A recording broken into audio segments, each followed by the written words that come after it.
ঠাকুরমা ও স্বামীজির চরণে প্রণাম জানিয়ে শ্রী শ্রী রামকৃষ্ণ কথামৃত থেকে কিছু অংশ পাঠ করছি।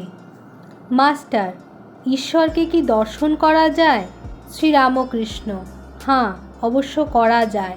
মাঝে মাঝে নির্জনে বাস, তার নাম গুণগান, বস্তু বিচার এসব উপায় অবলম্বন করতে হয়। মাস্টার, কি অবস্থাতে তাকে দর্শন হয়?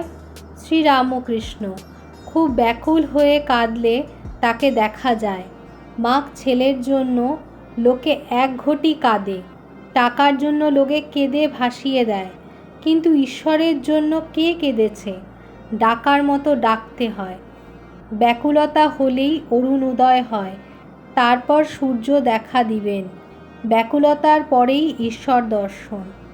3 টান একত্র হলে তবে তিনি দেখা দেন।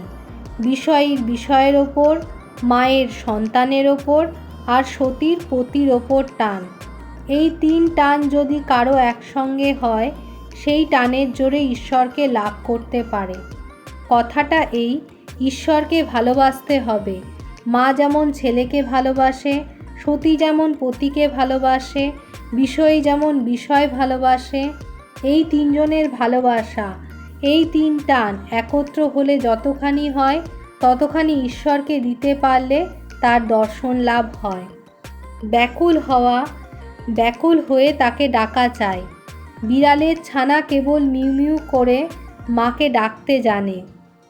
মা তাকে যেখানে রাখে সেখানেই থাকে, কখনো হেসেলে, কখনো মাটির ওপর, কখনো বা বিছানার ওপর রেখে দেয়।